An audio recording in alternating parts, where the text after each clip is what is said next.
So let's say that the holidays are coming up and you started to put your holiday content and maybe you've left it too late. So it's 11th of December. You're never going to get a rank now before Christmas. But if you've got the time to do it now because you've then got the foundation set. So you can just go through like an edit process, which is a lot easier to do than creating the whole content from scratch. Yeah, I think that's a good point to make. Think about your content as an investment for years to come. Get it on the website, get it done. And then you've got a much easier place to start from for years and years ahead.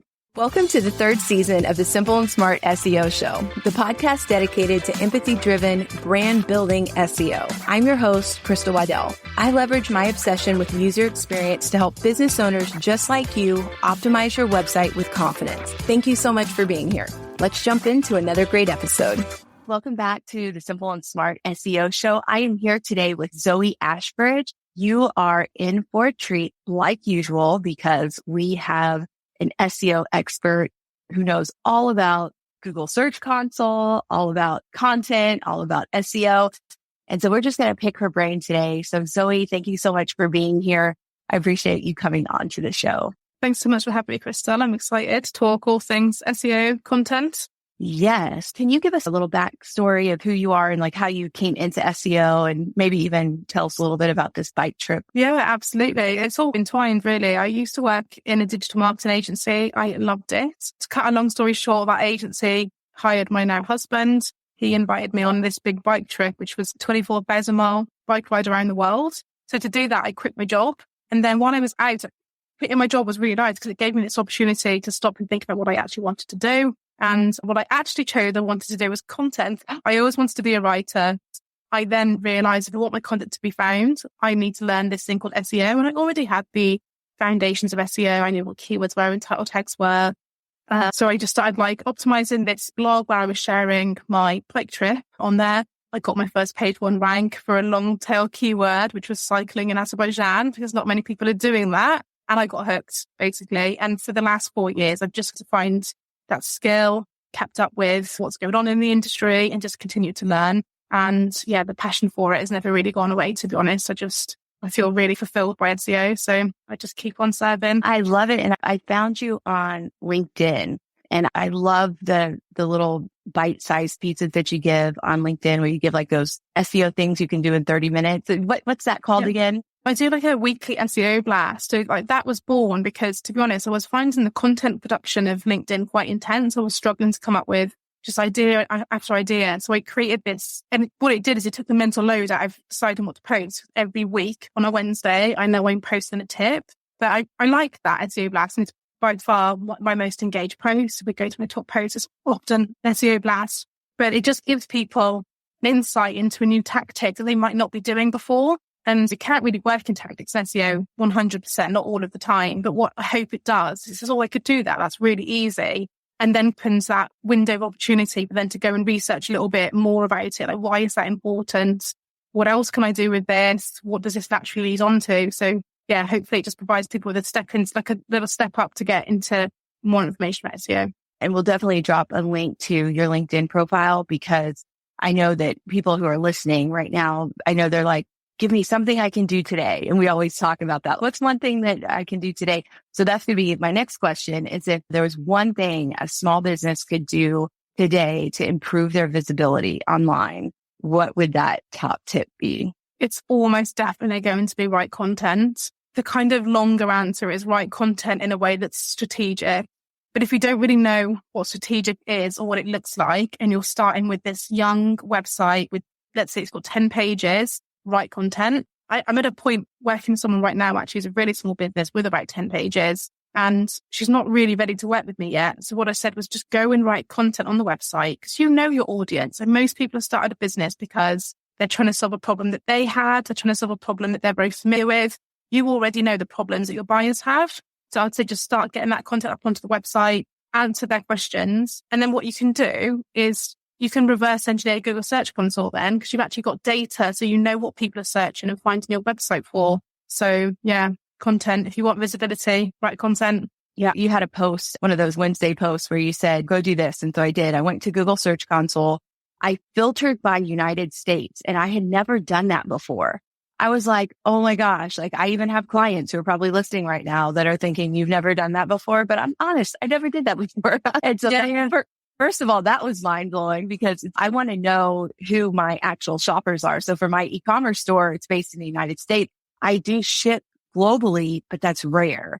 So the core of my business is in the United States. I could even drill down to a few different states to say this is where most of my business comes from. So I love that. That wasn't even the full gamut of what you were trying to help us do, but that was like a woo, definitely opened up a window of opportunity for me. And then the next thing I did was I searched for buy my product. So I just searched for the word buy because you said try to find a keyword that had high impressions, but low clicks or whatever, which is a lot of keywords that I for. And so I thought, let me try to find something that's a little bit more bottom of the funnel or purchase intent focus. And I think you mentioned something like that. And so I did, and buy with letters was one of the very first things that came up. And I thought, now that's so concrete. What do I create content around? Create content around those things that people are already searching for that actually have transactional intent, right? Did I get the right gist of that? That's the perfect way to do it. So what was the keyword? Sorry, buy wooden letters. Oh, perfect. Yeah, that's exactly what I would recommend. So going back to what I said a minute ago was to do it strategically. That is the strategic layer. And that is to go and find a bottom funnel goal, because we can all create content that gets clicked. Actually quite easy when you've been doing this for a while. And if you throw some content up, you will find something will get some traction probably, as long as you're using like common sense. But what we really want is for SEO to drive a business objective, a sale really, or maybe a conversion in some cases. For e-commerce, obviously it's a sale. So yeah, you start with buy wooden letters and you find, you start by looking for buy actually. Find the keyword that you've got buy wooden letters. If something is in Google Search Console and you've got definitely impressions, but if you've got clicks as well, that is a signal to you that Google already knows your website is about that. So it's already got you, like you're a bit of an authority on that because it's given you some kind of visibility. So that's your hint. That's where you start.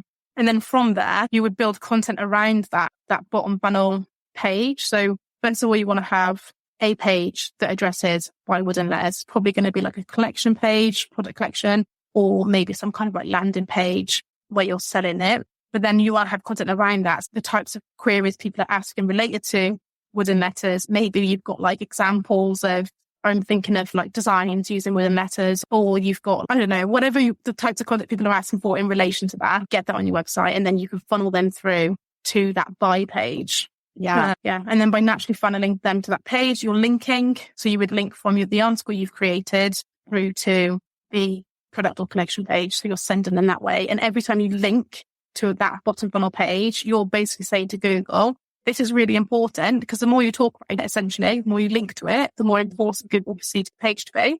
I learned this whole concept through Surfer SEO. And when I came into SEO, Surfer just came into my face, and this idea of like topic clusters and those types of things. And because I had my background in e-commerce, creating content around a product made sense, because I'm like, okay, I want people to buy my product. And I had pictures from Etsy where people would share like what they did with their letters or whatever. I had event planners that I'd worked with that had sent me their photos. So that was the type of content that I created initially for the wooden letters. And so I know that I need to go back and up that a little bit again, but it's fun because once you realize what people are looking for, you feel empowered because you're like, wait a second, that is my thing. That is my business. I know this. Yeah, I think that's a big part of it with SEO as well, actually. It's really overwhelming to think, because content creation is hard, or at least it's long. It's very time consuming. You've got to write it, you've got to edit it, you've got to find the image. Maybe you're going to go and create a video about it. So it's an awful lot of work to put into something that you're not sure is going to work for you. But if you found the why, well, I know why I'm doing this and I know people are looking for it, you're going to be so much more motivated to go and create the content because there's a higher chance that it's going to actually work for you. Okay, so I have to take a quick detour there because you mentioned video, and Google just announced this last week. That's the time that we're recording this, in the middle of December. They announced that they're no longer ranking pages where video is not the main content. I have made it a practice to embed video into a lot of my different pages. What do you think of this change? Do you think that it's still worth embedding video, like from a user experience perspective, or do you think it's going to be detrimental to our ability to show up in search if we have a video embedded and it's not like the main content of the page? Is this, I haven't actually seen that update. So is this update related to when it's just a video on a page, perhaps? Yeah, they said when it's not the main content, it will no longer rank. I don't consider this like black hat or even gray hat. I thought it was strategic, but one of my thoughts was, okay, I'm going to embed a video and the transcript on the page where I'm talking about the thing or whatever, and it would get picked up in search and video search. And now it is not going to be picked up in video search anymore. Oh, okay. So I haven't read about the update, so I'd be a bit careful with my advice here. But my current stance on it is, yeah, absolutely embed video. I think as long as it adds something to the page, it's useful. So I guess what you're doing is just putting the video and the transcripts, and then that's it. I usually write the blog first and then the video. I was doing everything. I'm like, hey, we're going to get picked up. I want to get picked up in all of the different places, like images, text, video. So I was just making a nice collage, if you would, of content on a page. Oh, I know I would normally recommend that. So I clearly need to go and read this update, to be honest, before I can probably comment on that. Okay. I can't remember what happened. I was just reading and it popped up. And so I immediately emailed one of my clients because we do this with video on her site as well. So I just said, hey, just a heads up, this happened. And I'm not sure like what this really means for us, but I just want to let you know that it did happen. I'm going to keep an eye on it or whatever. But okay, so we just talked about finding opportunities that people are actually searching for, like going to Google Search Console and identifying like the best keywords and keywords that are towards like the actual sales part of the funnel. But how do you create content that will rank for those things? Like you said, it's easy to rank for a bunch of different things. But what about the things that are actually going to make your business money? How do you do that? I think the biggest thing at the moment, I suppose there's two things really.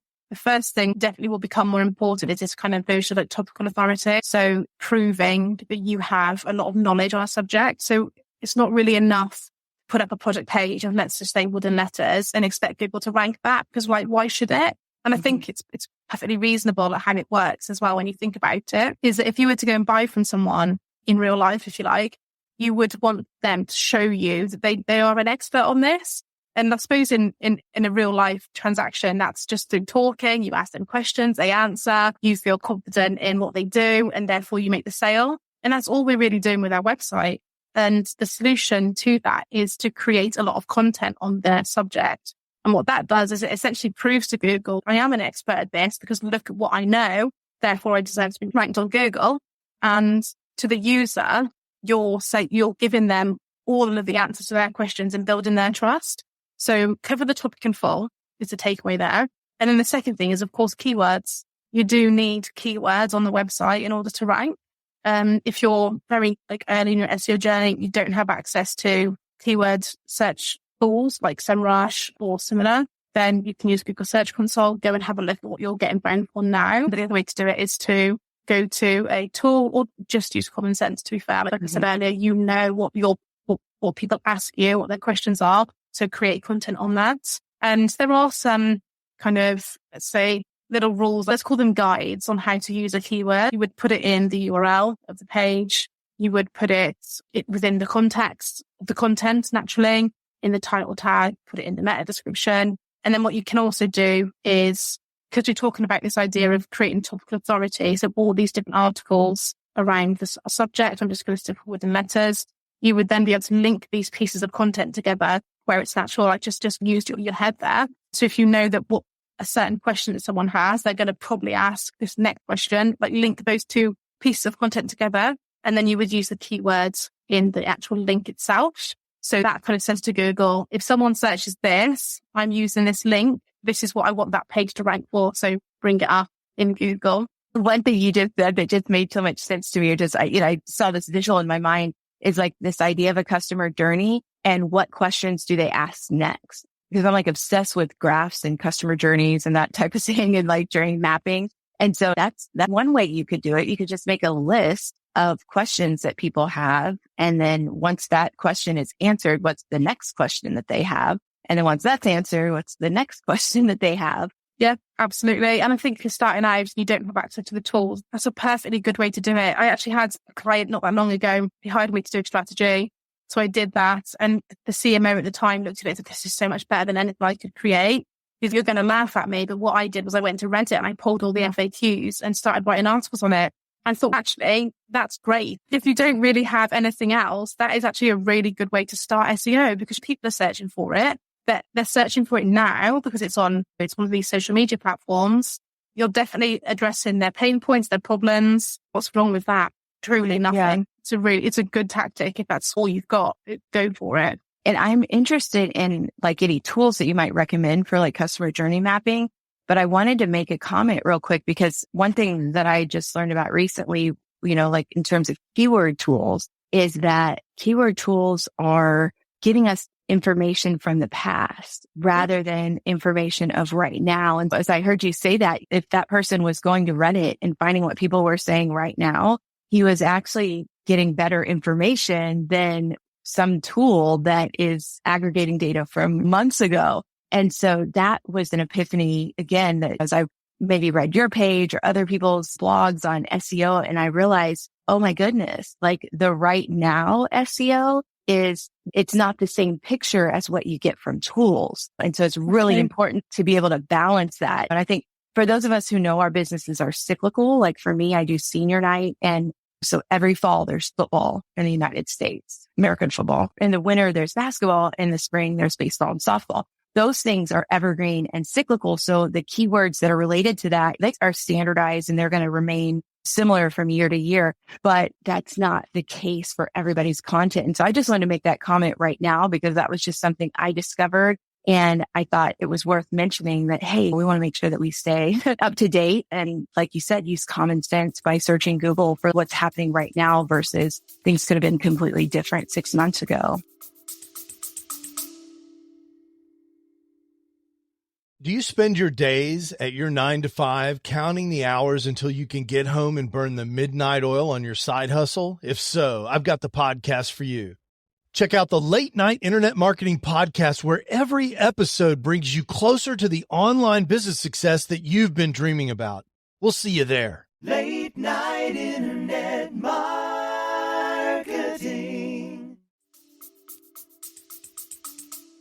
Yeah, absolutely. I think what you just said there was good to tap into as well, is this idea of things like things that kind of repeat annually. I think sometimes you've got to look at your first year investment into content, because SEO does take a long time sometimes, especially if you're a small business. So let's say that the holidays are coming up and you start to put your holiday content and maybe you've left it too late. So it's 11th of December. You're never going to get a rank now before Christmas. But if you've got the time to do it now in 2023, because in 2024, you've then got the foundation set. So you can just go through like an edit process, which is a lot easier to do than creating the whole content from scratch. Yeah, I think that's a good point to make. Think about your content as an investment for years to come. Get it on the website, get it done. And then you've got a much easier place to start from for years and years ahead. Yeah, that's fantastic because I presented to some photographers this last year and we were talking about that exact thing of, oh no, we're too late for this year. But like you said, you're early for next year. And exactly. You just have this like ability to ramp up and really benefit next year. And I think especially for small businesses who are just trying to generate revenue, they're new, they're starting up or whatever, SEO just seems like such a long-winded, far-off dream because I need money right now. For those businesses, do you think that SEO is even a viable option if they're looking to make money today or tomorrow or the next week just to stay in business? I think, how do I answer that? I almost want to say no, but I don't want to say that because the way I see it is SEO is one part of like your full marketing strategy. So for those who need the kind of like the money now, I think like social media is a bit more reactive. It's faster. You can do pretty well on TikTok in a very short amount of time. However, you're never going to regret starting SEO, I don't think, because the future you will thank you if you've built your website with SEO in mind. So I think you can't look at it as something that's going to make you money tomorrow. Like it's not going to do that even for big brands. Honestly, it takes time in most cases to get things over the line, to structure websites, to write the content. Yeah. At some point, if you're serious about growing your business, you are going to, in most cases, want to be found on Google, and you're never going to regret having that data in Google Search Console. So it's a bit like what I said before, just get content on the website so you've got something to look at and something to make decisions from. You just need data. Get your Google Search Console set up, get analytics set up, get words on the website, and then use Google Search Console to see what you're being found for. And you will find that even with pretty low, minimal efforts, you will get some kind of traction. to inspire you in the future. And then it builds momentum because then you've got the motivation to create the content, like we said earlier.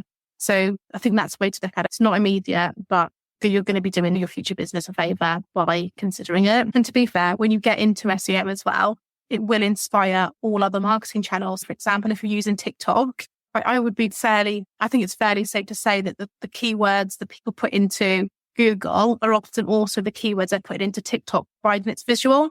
So going with words and letters again, like how people use them, like maybe like in nurseries or as bookends or in events, people might be looking for that kind of inspiration. So then you've got the keyword that's on your website that you can now try in TikTok, try it in Pinterest. So it lends a hand to all other marketing channels. I love that. And when we get off this call today, I'm going to make a TikTok for buy wooden letters. Yeah, try it. Let that start working today and just list out all those things you just said. So that is so awesome. Okay, so let's shift into something like, let's say a business has bought into SEO and they've got some data that they can actually reflect on in analytics or Google Search Console. What are some clear goals that people could set? And then what are some KPIs that they could actually measure, like key performance indicators, right? What could they actually measure from that data? So the general kind of flow of SEO is impressions first, click, revenue. So if you're a small business, I would look in Google Search Console and I would look at your impressions and I would dig into like specific keywords. So pick one topic related to your website and then build that out. So yeah, your content gets impressions first, and an impression is just someone seeing the content. So you could write an article that actually is, maybe it's just on page 5 to begin with. So it takes time to get to page 1, but it's fairly easy to get to page 5 comparatively. You want to be looking to increase impressions for that keyword first, and then it clicks, and then the revenue will come. It's really difficult to provide a specific KPI because that's going to look different for every business. So I think the thing to do is to weed out your focus. My focus is wooden letters, and I'm going to look at the impression of the bottom funnel page because that's going to be the hardest to move. So you're going to get impressions way before you get clicks, and then probably clicks to the supporting articles. And then once you've got the clicks coming in, then you've got the data to start digging into more refined KPIs, like what are they clicking? Where are they clicking? Are they funneling through the bottom funnel page? If not, maybe I need to move the call to actions higher. Maybe I need to change the color. And that's where that deeper analysis comes in. You're starting to move into Crow a little bit there, but I think SEO and Crow are their best friends, really. You have to work with them both together. Okay. And so you said Crow, that CRO. Can you explain what that is? Yeah, of course. So Crow is like conversion rate optimization. And it's basically what comes once you've got clicks to the website. So you can't really start conversion rate optimization until you've got the data, because you need to know how people are using your site. And a good way to get a gauge of that, I use Hotjar. I've been recommended Microsoft Clarity, which I think is free. I've still not played with it, but I'd recommend getting that on your website. So you can just start to analyze, like scroll that. You can see how deep people are getting into the content. You can see where they're clicking. And sometimes I track actions through G4, which is actually quite easy to do. You would just need to search for a YouTube video, like click a button click or something. And then you can see what they're clicking on the website. And then with this conversion rate optimization, the goal then is to increase the clicks on the website, increase the scroll, increase people who funnel down to that bottom funnel page. And then you do that by basically changing the page design. Maybe you edit the content, change the colors around, change the order of sections. Maybe you need to build more trust on the page. You can start like running these little experiments on the page to get the most out of it. Oh my gosh. Okay. So you painted another beautiful picture for me. I never thought about this before, but it's okay. If the thing that you want to sell, and let's say it's a wooden letter A, or maybe even like you said, the collection page for the wooden letters, understanding the number of impressions that page has right now and documenting that, and then creating the content that points to that page, then I have something to measure in terms of, okay, is the traffic and the impressions and like you said, the clicks, all of those things, are they going up? And now I can actually say that it's likely because of the content that I've created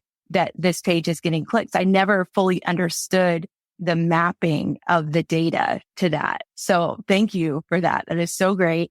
The other question I wanted to ask, and this is more on I call it CRO, but the Crow side of it, how do you maintain a measurement of that when you make changes, or even with your SEO changes, like update? What's the best way to do that so that you can tell, okay, if something improved or did not improve or decline, how can you tell what may have caused it? I think the thing to do there is not to change too many things at the same time. You need to run your experiment. Like, you can have all the ideas of what you're going to change, but you don't want to go in, change like 10 things in one go. Otherwise, you're going to really struggle to know what moves the needle. So I would just do like micro experiments. For 1 month, we're going to add more reviews to the page, for example. Okay, that seemed to work. The numbers have gone up. Now let's try another little experiment. What if I move the reviews higher up the page? Maybe that's just one experiment. So yeah, it needs to be small. And obviously this gets easier with more traffic. The more traffic you've got, the more data you've got to play with. You might need to run small experiments and run them for longer to get a decent data set. Yeah.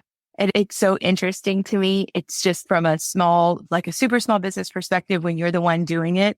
It's, I don't know if I can wait that long to try out different things. But it's also comforting because it's like everything isn't just going to happen at once. And so to have that kind of restraint to really see and be able to evaluate, that's pretty key. Okay, here's another question. How can you qualify leads with SEO? Because in something I think you wrote, you were talking about, if you do your SEO well, you can qualify leads before they actually book a call. How do you get better leads with SEO? Like, how can you use your SEO strategy to get better fit clients for your business? Okay. So the answer there is to write more targeted content, I think. I work with a skincare brand and we've got it's a top funnel blog that I never would have expected to make sales, but it does. Not many, because like I said, top funnel blog, it's not really meant to make a sale. So the fact that it makes any is a real win for me, but it's very targeted. So what we do is we've got the problem the people are facing plus their age, which is good because they're within an age that we know is the best converter on the website. So it's women over 40. Obviously, they've got disposable income, starting to get a little bit more conscientious about skincare when you've probably hit 30 and even more so into 40. So yeah, it's about finding the audiences that you know are going to convert and finding the problem and then addressing that very directly. So that's going to be like a qualified audience. So yeah, if you compare that person, like I'm looking, for an example then, so I'm looking for wooden letters for my wedding. That is a very qualified person. You know what they're looking for. You know what event they're holding. You can create content around that. You're probably going to get a more qualified lead to funnel down to the bottom funnel content. That's certainly one way. Another way of qualifying the performance of content, there's a report in G4. I'm obsessed with it. I love it. Segment gap analysis. Basically, you can put your audience into segments and then see how they interact. So what I love to do, because what happens with SEO is they'll come to your website, they'll learn something, they'll leave. Maybe you're also retargeting them with ads. They come back to the website doing ads. And then they buy and ads to get the sale. But it was actually SEO that got the user on the website. So we need to look for other ways to measure sales so that SEO can get at least a little attribution for the kind of like assist. Yeah. And what that segment report allows you to do is create a segment. So a person who viewed blog or viewed SEO content and converted within a time frame. And what's good about this is you can also see the compounding results. So I like to look at this monthly. So someone viewed a blog and then at some point within that month, they also bought something. They might have bought from an email, but we know they saw SEO's content. So it brings SEO into the mix. You can also use it to funnel traffic as well. So viewed this article and also viewed this case study, for example. So you can see how the funnel is working as well. So the touch points that different users are making across the website. It's such a good report. Awesome. This would be a good time to share. If you heard anything here that you're like, whoa, I want to explore that further, and I don't know exactly what Zoe said or exactly what Crystal was talking about, you can type it in, and it's a custom GPT that I created for you, the listener of the show. So you can click on that, search the show, and type in your question, and it will pull it up in the result, and you can actually listen to it again or read the transcript or whatever. So I'm really excited because I'm going to go back and do that after the show myself. Yeah. If there's anything here that really resonated with you, just make sure that you go search the show, get that information so you can create this report for yourself. The segment overlap is what it's called. It's the segment overlap report. Segment overlap. Cool. Okay. So make that note and then go back and search the show for that. The other thing that I noticed too in one of your posts that you talked about was this idea of after people buy, like creating brand advocates. And so I thought, do you have any ideas on how to nurture those advocates and encourage them to share about your business, create social proof or anything along those lines?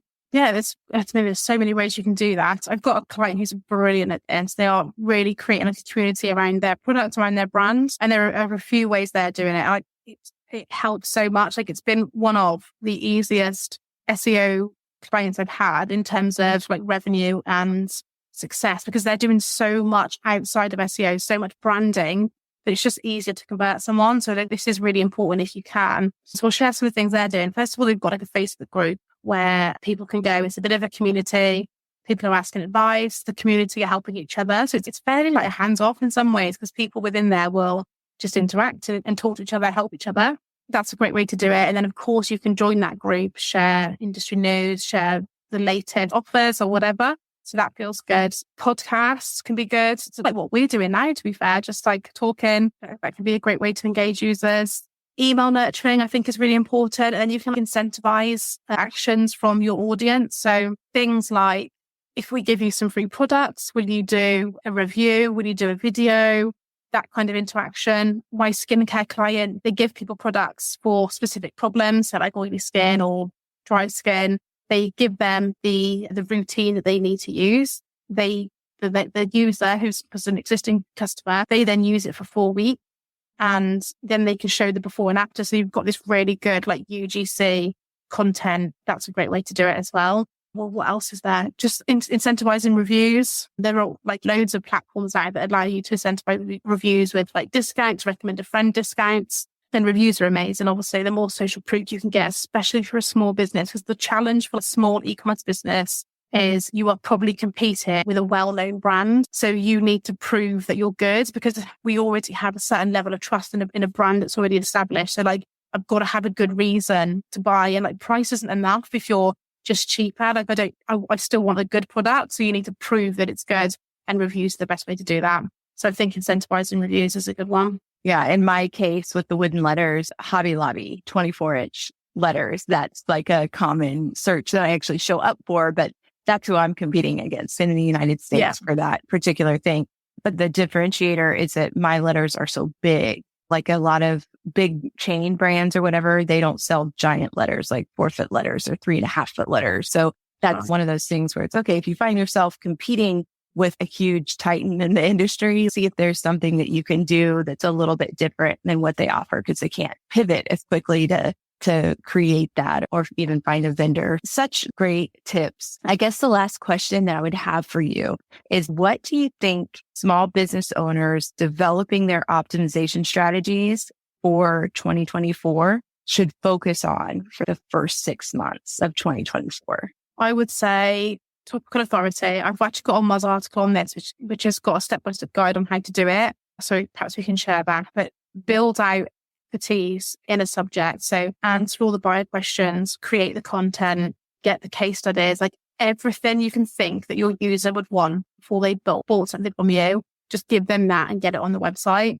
That would be my first thought. And then my second kind of warning would be not to just be cautious with AI, because I know it's very tempting to, I think AI is great. Don't get me wrong. It's got its place. Use it to write your content as a tool, but don't be tempted to throw up a lot of AI content to try and close the gap on these bigger competitors. I think what small business can do is be very detailed, be very in-depth, be very soulful, because that's why people buy from small business as well, generally. Yeah, keep the content very above board, because I think the AI will see. I don't think we're not going to continue to use it. I think it's great, but I don't think it's wise to throw up 1,000 pages of AI content, really. I would just be more focused there and just create high quality, good content that really resonates. Yeah, it's so awesome. Okay, so if people want to connect with you, what is the best way for them to find Zoe Ashbridge online? Probably just head to my LinkedIn. It's probably the best place. I'm very active in there. I'm active in there every day, but certainly posting 5 days a week. So yeah, you can just put Zoe Ashbridge into LinkedIn. I do have a website with like SEO power hours. If that was of interest to anyone, just find that frank.com, but that's also linked from my LinkedIn. Yeah, I think that's probably the best place. Okay. And then if there's a certain type of person listening right now that might be a good fit for what you offer, can you describe the type of business? I know you mentioned earlier that maybe a certain business wasn't quite ready to work with you, how someone could self-identify that maybe they are ready to work with your company? I would say it's someone who doesn't really have the budget, because I think that the problem with a very small SEO retainer is that you might not get a lot of work done in just because people need to be paid. So I would say it's someone who is still at a point where they want to move with this. They want to get serious, can't quite afford to hire someone to do it. And they just want to get some good ideas, make sure they're on the right path and go at it solo for a while.